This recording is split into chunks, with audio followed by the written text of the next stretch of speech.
नमस्कार दोस्तों। हमें हिंदू धर्म में हमको पता है कि सप्ताह का हर बार किसी न किसी देवी देवता की पूजा और व्रत के लिए समर्पित होता है। शनिवार का दिन भगवान शनि को समर्पित है, लेकिन इस भगवान शनि की पूजा करने से कुंडली से शनि का दोष से हमें मुक्ति मिलती है।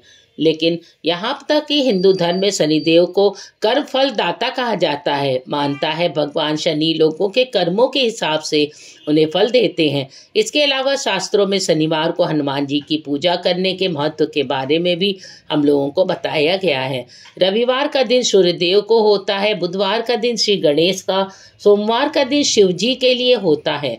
इसी तरह शनिवार का दिन भी शनिदेव की पूजा और मंगलवार का दिन हनुमान जी की पूजा के लिए समर्पित है। लेकिन शनिवार के दिन शनिदेव के साथ ही हनुमान जी की भी पूजा करने से विशेष फल की प्राप्ति होती है। इस दिन हनुमान जी की पूजा करने से शनिदेव भी प्रसन्न होते हैं। शनिवार के दिन हनुमान जी की पूजा करने के पीछे एक पौराणिक कथा है जिसे हम सभी जानना चाहते हैं। त्रेता युग में रामायण काल में जुड़ी है, जिसके का अनुसार रावण ने जब माता सीता का हरण कर लिया था, तब हनुमान जी के प्रभु राम के आदेश पर माता सीता को ढूंढते हुए लंका पहुँचे। लंका पहुँचने पर हनुमान जी ने देखा कि रावण ने शनिदेव को भी पहले से बंदी बना रखा है। तो हनुमान जी ने शनिदेव की सहायता की और रावण की कैद से उन्हें मुक्त कराया। उनसे भगवान शनिदेव प्रसन्न हुए और हनुमान जी को वरदान मांगने को कहा। हनुमान जी ने शनिदेव से कहा, जो भक्त शनिवार के दिन मेरी पूजा करेगा, आप उसे अशुभ फल नहीं देंगे। शनिदेव ने हनुमान जी की बात पर हामी भर दी। इसके बाद से ही शनिवार के दिन शनिदेव के साथ हनुमान जी की पूजा का विधान हो गया। वहीं बताते हैं, शनिवार के दिन पूजा करने वाले भक्तों पर हनुमान जी और शनिदेव की कृपा बनी रहती है। इसलिए जो भक्त श्रद्धा भक्ति से हनुमान जी की पूजा करते हैं, उसे शनि की 7.5 और ढैया का प्रभाव से राहत मिल जाती है। आइए दूसरी कथा में जानते हैं शनि भगवान को हम सरसों का तेल क्यों चढ़ाते हैं। एक बार शनिदेव को अपनी ताकत और शक्तियों को पर घमंड हो गया। उन्होंने लगने लगा वो पूरे ब्रह्मांड में उनसे ज्यादा ताकतवर कोई नहीं है। वहीं उसी वक्त हनुमान जी की ख्याति भी उस वक्त खूब फैल रही थी। बजरंग बली के चमत्कारों को देखकर हर कोई आश्चर्यचकित था। हर कोई उनके शौर्य गाता गाता नजर आता था। यह देखकर शनिदेव को बहुत गुस्सा आया और उन्हें लगा कि उनसे अधिक ताकतवर कौन दूसरा हो सकता है। शनिदेव ने हनुमान जी को आमने सामने की लड़ाई के लिए ललकारा। उस पर राम भक्त के पास लड़ने चले आए।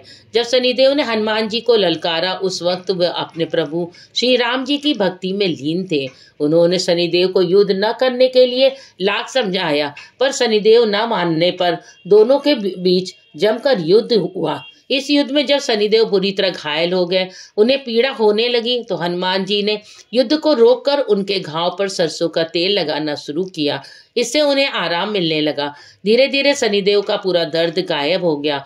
तब से सरसों का तेल शनिदेव की प्रिय वस्तुओं में से एक बन गया और शनिदेव ने कहा, जो भी भक्त सच्चे मन से शनिदेव को तेल चढ़ाएगा, उसके जीवन से सारे कष्ट और संकट दूर हो जाएंगे। इस युद्ध के बाद से ही शनिदेव और हनुमान जी की मित्रतापूर्ण संबंध हो गया। इसीलिए जो भी भक्त हनुमान जी की पूजा करते हैं, वो शनिदेव उन्हें कभी भी कष्ट नहीं देते हैं। इसीलिए शनिवार के दिन भी हनुमान जी की भी पूजा करी जाने लगी। जो भी व्यक्ति शनिवार को शनिदेव की प्रतिमा पर सरसों का तेल चढ़ाता है, उसे शनिदेव का आशीर्वाद मिलता है। वह सदैव सुखी और संपन्न रहता है। शनिवार को शनिदेव की प्रतिमा पर सरसों का तेल चढ़ाने से जातकों की आर्थिक समस्याएं दूर होती हैं, उनकी स्थिति में सुधार होता है। सरसों का तेल चढ़ाने से जिन जातकों पर शनिदेव की ढैया या 7.5 चल रही हो, उन्हें राहत मिलती है और शनि की महादशा का प्रभाव भी कम हो जाता है। हनुमान जी ने शनिदेव से वरदान मांगा कि जो भी भक्त शनिवार के दिन मेरी पूजा करेगा, उसे आप कभी कष्ट नहीं देंगे। शनिदेव ने हनुमान जी की बात को मान लिया और जो भी भक्त हनुमान जी की पूजा करता है शनिवार के दिन, तो शनिदेव उसको बिल्कुल भी कष्ट नहीं देते हैं। आपने हमारे चैनल को अभी तक लाइक और सब्सक्राइब नहीं किया है तो कर दीजिए, बेल आइकन भी प्रेस कर दीजिए। ऐसी पौराणिक कथाओं के लिए भगवान हनुमान और शनिदेव आप की रक्षा हमेशा करते रहें।